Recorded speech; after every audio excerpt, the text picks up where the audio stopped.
¿Qué tal, hermanos? Buenas tardes. Es tiempo de compartir la palabra, la pequeña semilla, la palabra de Dios para tu vida. El tema es, ¿estás confundido?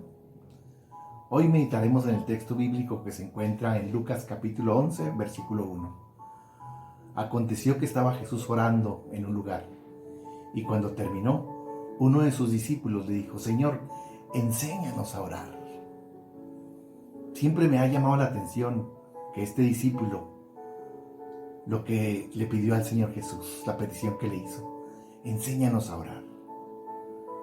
Es extraño que no le pidió: Señor, enséñanos a sanar enfermos, enséñanos a echar fuera demonios, enséñanos a realizar los milagros que tú haces, enséñanos a caminar sobre el agua, enséñanos a dar alimento a las multitudes, enséñanos a pescar grandes cantidades de peces de tal forma que se rompan las redes, enséñanos a callar el mar y el viento como a ti te obedecen, enséñanos a caminar sobre el mar, enséñanos a echar fuera a los romanos porque nos oprimen como pueblo judío. Hay muchas cosas que los discípulos pudieron haberle pedido que les enseñara a Jesús. Sin embargo, este discípulo extrañamente no dice su nombre, pero dice su inquietud: Señor, no sé orar, enséñame a orar. Hoy en día el hombre es tan egoísta, tan ensimismado en sí mismo, tan egocéntrico. Tal es su ambición y codicia que le piden a Dios fortuna, fama, poder y placer. Las 4 cosas que ambiciona el hombre: fama, fortuna, poder y placer. Algunos están dispuestos a prescindir de alguna de ellas, pero nunca del placer. Pero no, este discípulo que no dice su nombre, dice: Señor, enséñanos a orar. Lo que los discípulos veían que sucedía cuando el Señor oraba les impactaba. Pero este poder solo se adquiere, dice Jesús, si tu Padre es Dios.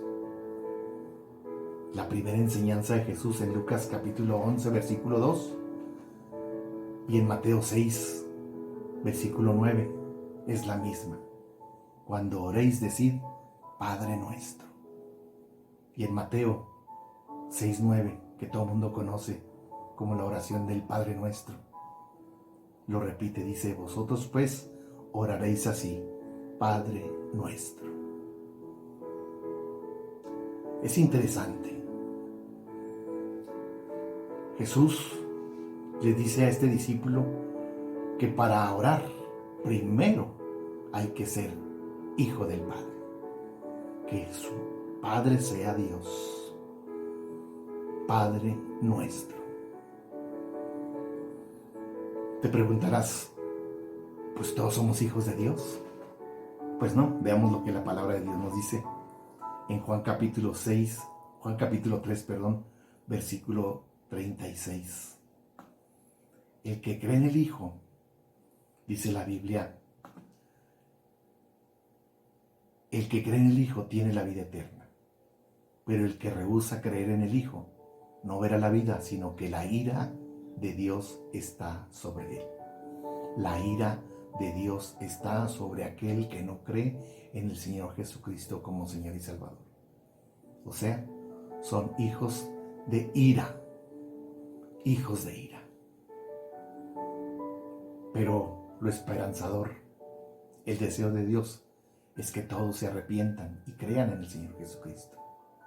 Esto es lo importante, es que todos podemos ser hechos hijos de Dios.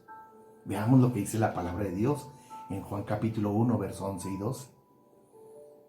A lo suyo vino y los suyos no lo recibieron, mas a todos los que le recibieron, a los que creen en su nombre, les dio potestad de ser hechos hijos de Dios. Recalco 3 cosas.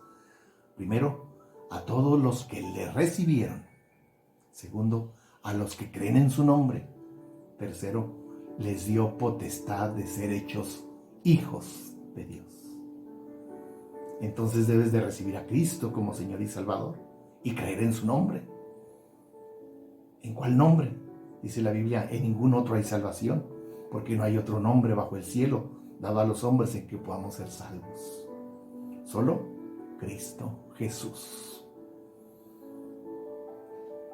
Ahora sí podemos acercarnos al Padre. Ten la seguridad que tendrás comunión con Dios y Él escuchará tus oraciones. Tienes entrada a la misma presencia de Dios, privilegio solo de sus hijos. Jesús dijo, cuando oréis, decid Padre nuestro. Qué hermoso, ¿verdad? Padre nuestro. Podemos entrar a la presencia de Dios. La pregunta según la Biblia, ¿ya eres hijo de Dios? Eso es, hay que contestarlo. Si tu respuesta es sí, bienvenido al cielo. Y mientras estamos aquí en la tierra, podemos tener comunión con Dios. Él nos habla a través de su palabra, la Biblia, palabra de Dios, inspirada por Dios. Él nos habla a través a sus hijos, solamente por la Biblia. Es la única fuente de fe y práctica, es la única autoridad de fe y práctica, la palabra de Dios.